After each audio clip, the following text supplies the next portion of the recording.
Friday, we went through the KU offense. The wild card was the offensive line, but the KU offense was really good last year. We went through that on Friday. At defensive end, James Robinson, who had 4.5 sacks, you would hope he'd be a little better in his senior year. Jarvier Derritt from the North Dakota State. This might be one of the weaker spots at KU, as he did not have a very good year for North Dakota State either. Jarrett Derritt is also a player on the end. The Jayhawks have plenty of experience, just not very much success on the defensive front. Dylan Brooks, also tackle. Stats are not great, but he has good experience as he's a senior. This will be a weak spot of the KU defense, but also a lot of the linebackers, which is up next. But age does help for some of these players. Linebacker Twain Bahill, last year's stats weren't outstanding. What are you sending me? I'm trying to send you a picture of tattoos that I want. Okay, well, I'll accept it later.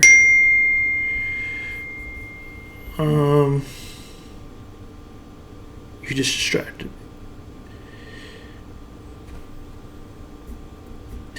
Alert from airdrop. Middle linebacker Corn Wheel, again, did have lack of stats last year. Linebacker Jason Gillum, less stats desired. Here we get at the strong spot, cornerback Coy Bryant, who had a good year last year with 4 picks. Marvin Grant, we'll see what he has at the free safety spot. At the safety spot, O.J. Borhorst, we'll see what he's got. And also another strength at the cornerback position, Mello Dotson. He was very strong last year at the cornerback position. Kansas was 27th in forced turnovers. If you're all what the Jayhawks are, which is in the top 25, you hope to become better at forcing turnovers, although it was not much worse, 27th. And the Jayhawks get the fortune of a good schedule. Let's go over that schedule right now. One thing to take into account that the Kansas schedule, home games will be at Arrowhead or at Sporting KC Park, as they have a demolition done on Kansas Stadium, left side, left end zone. Linwod will play Kansas at Sporting KC Park. They just Ohio Valley just a few seasons ago. Week 2, I'll lean toward Kansas. Week 2, Illinois, Kansas. This will be a good game, I expect. At Illinois, kickoff is at 6. Week 3, UNLV at Sporting KC. It will be a match of a Gator Bowl from last year. This game kicks at 7. West Virginia, 9-4 with a bowl victory last year. Week 5, Arrowhead, TCU. That game will be a question of who shows up. Then the 2023 squad, the 2022 squad, who made it to the playoffs, but lost one of those games in the Big 12 championship, and then won a game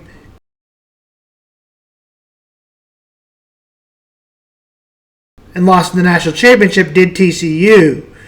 By week 6, week 7 at Arizona State, who has been terrible as of recent. KU at Arizona State. KU versus Houston, Arrowhead, for the first time all season. Kansas State will be in Manhattan. Iowa State will be at Arrowhead. Week 12, BYU, Kansas at Arrowhead. Week 13, Colorado at Arrowhead. Week 14, the Jayhawks go on the road. Listen, the Big 12 will not be as tough without Texas or Oklahoma, and KU got a good draw. So here's my prediction. Versus Linwod, easily Kansas favored. Versus Illinois, maybe. I'll probably lean towards KU, but it is at Illinois, so I would not be surprised. Week 3, UNLV, kickers at 6, lean towards Kansas. Week 4, West Virginia, I'm moving KU a loss up in West Virginia. If it was at home, we could talk about it. But it's at West Virginia. I don't know if they will win that one. Versus TCU, it's simple, like we said. Do you get the 2022 or do you get the 2023 team? I'm picking somewhere in the middle, so that's probably a win for the Jayhawks. A bye at Arizona State, a terrible team. That's a win. Versus Houston, again, that depends on who they play. I'd lean toward a win. Week 9, 18th, Manhattan, Kansas State in Manhattan. That's a loss. Week 10, bye again. Week 11, Iowa State. They beat them last year and Ames, so lean toward Kansas. As it was at Iowa State last year, now it's at KU. Week 12, BYU, that's a win. Week 13, Colorado, that's a win. Week 14, that's Baylor, that's a win. Baylor is the only road game of those games.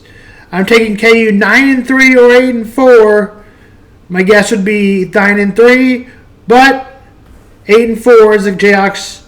8-4 could be what the record is. The Jayhawks have a pretty favorable schedule and are, of course, a lot better than pre-Lance Leipold, who KU football, I would have said, should have dropped out of ball, or FBS football all in all.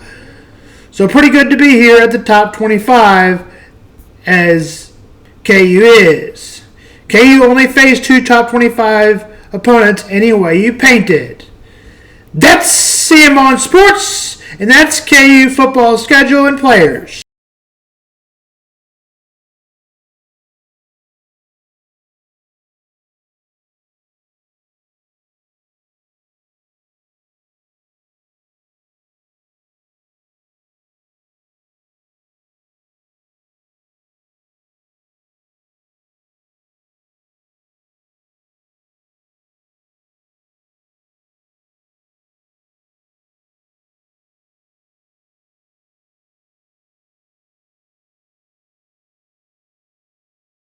Championship.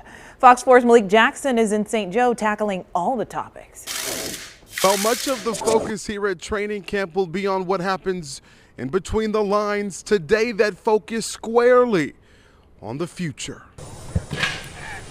The action on the field taking a backseat to Chiefs president Mark Donovan, who says when it comes to where the Chiefs will be playing in the future, all options are on the table. We're looking at it as a measured response of what makes the most sense for our fans, what makes the most sense for our franchise and this organization, and what makes the most sense and can have the biggest impact on this region. Donovan praising the efforts of Kansas lawmakers in their quick action in passing Star Bond legislation, opening the door to a Chiefs stadium in the Sunflower State. He says that the team is in discussions with both Kansas and Missouri stakeholders. While no decision has been made just yet, 6 months from now, they'll have a better idea on what the next stage is. What is clear is that the Chiefs are moving forward separate from the Royals. But we are jointly in agreement that it makes sense to go separate. As far as what lies ahead for training camp with a contract with Missouri Western State University expiring after next year, he says the city and this campus has become a part of Chiefs culture, seemingly saying the team will be here for the foreseeable future. Why wouldn't we? It's been a great partnership. It's been something that, as I said, we're proud to have been here 14 of the last 15 years. We expect that to continue. So still a lot of unanswered questions. But what we do know is that fans will be allowed here. They've already seen a 30% rise in ticket reservation since last year, and that was, too, a record-breaking year. Chiefs training camp, I'm Malik Jackson, Fox 4, working for you.